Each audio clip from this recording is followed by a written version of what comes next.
Alright, this is take 3. Keep getting distracted here, but we're gonna get through this.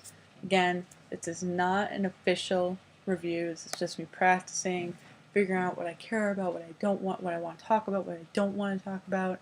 But here we go. We're gonna be reviewing Ghost in the Shell 2.0 on Blu-ray. Growing up, I was not a fan of anime growing up as a child. Now I love it. Back then, the Japanese anime I grew up seeing was Pokemon and Sailor Moon, Dragon Ball Z. Now, for an American child who grew up loving regular, traditional single-cell animation in America, such as great films like Beauty and the Beast, Toy Story, Little Mermaid, all those things, all those great Disney classics, as well as things like Land Before Time, American Halo, whatever, to then be expected to believe that this is a good form of animation when it was so starkly different. For a child, it's very hard sometimes to understand, and that certainly happened with me. But when people kept telling me, go see Ghost in the Shell, you will love it, it's a great movie, it's definitely your type of movie, very thought-provoking, and I'm like, an anime is thought-provoking? Yeah. Okay, they're gonna sit there and say, mean. Well, I thought of Japanese animation to be just like Japanese RPG video anime. I thought it was just elemental, mystical, and, I was dead wrong with this film. First of all, the actual story is brilliant. I suggest this simple story to anybody who likes an intellectual film. I do not consider this just a cartoon or a movie. This is genuinely a film. And what I love about it is it's futuristic, it's fantastic, but it has very deep themes. And that's something that I will always respond to, is a good story with strong characters with really deep themes. And that's what I love so much about this film. It talks about the essence of being human, the nature of, of terrorism to a certain degree, with the idea of hackers and, crime of the future. It's somewhat reminiscent of Blade Runner, which any sci-fi fan will tell you is one of the greatest films of all time. It also talks about the deep issue of self-identity. What makes us human? What is life? Who is to say what life is? Who's to say when life should be terminated? And about finding your true self and finding your true nature, and all those deep themes, which I've come to find as I've now been exploring anime, is really what a lot of anime really does, is really talking about these deep themes. So that's something I love about and also just the fact that the single cell animation was beautiful. It's not over the top cartoonish. There is an actual term for that type of anime that Sailor Moon and Pokemon is, but I don't know what the actual term is. I really don't care. What I love about it is so breathtaking, so much time taken in. And anybody who liked The Matrix is in for a surprise if they've never seen Ghost in the Shell. They ripped it off. They've outright, the Wachowski brothers actually have said, we want to make a live action Ghost in the Shell.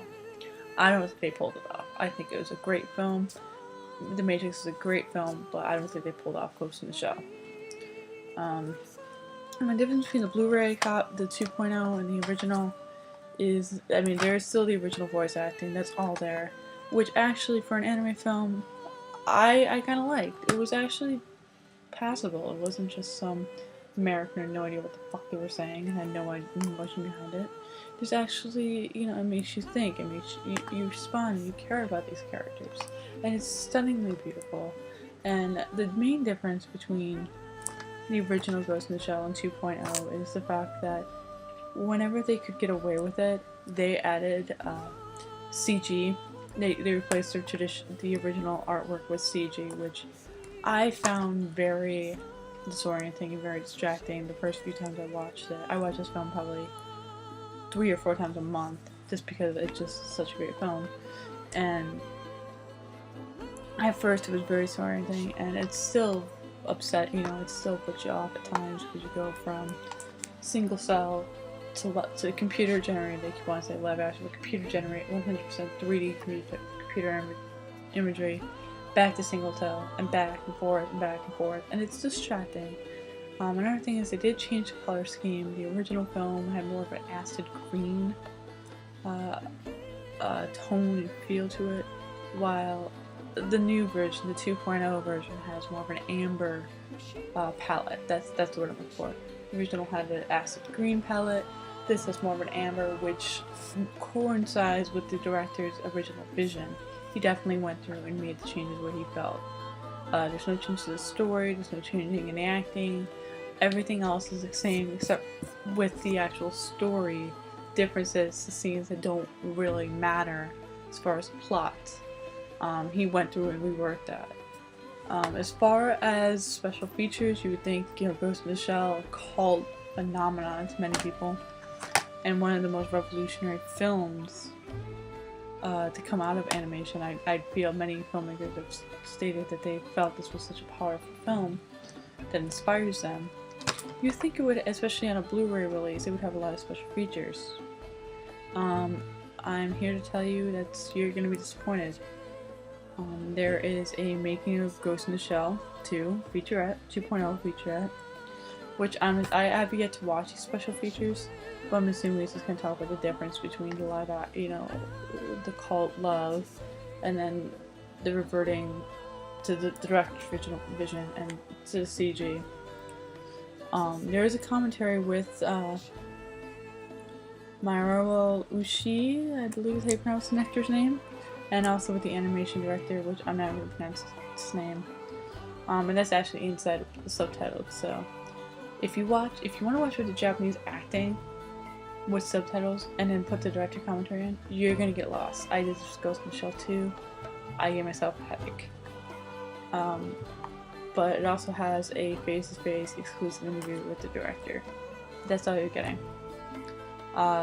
You do, well, except for, of course, the higher resolution, superior sound, all the special features, or all the, not special features, but all the technical specs that come with Blu-ray as opposed to buying just DVD, which it's really harder and harder to find Ghost in the Shell on DVD.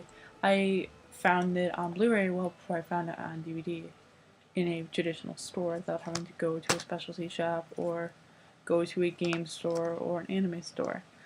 So it's really, if you're a fanatic of the original, you're not going to like this. If you love the film and you can just look past those differences, I would say buy the Blu-ray. You get superior quality, you get the director's original vision, even if it is slightly disorienting with the CG, but it's overall, I feel overall worth it. And of course you get the superior quality, which again I love. So Ghost in the Shell 2.0, it would definitely be a movie worth seeing. If not just outright buying, I would definitely buy this movie if you like good science fiction that actually is designed to make you think and make you want to do better, or makes you want, and you want to just enjoy yourself, really. You want to have something, a great ride, that's something, and see something that's beautiful as well as thought-provoking. So that's my feel on Ghost in the Shell.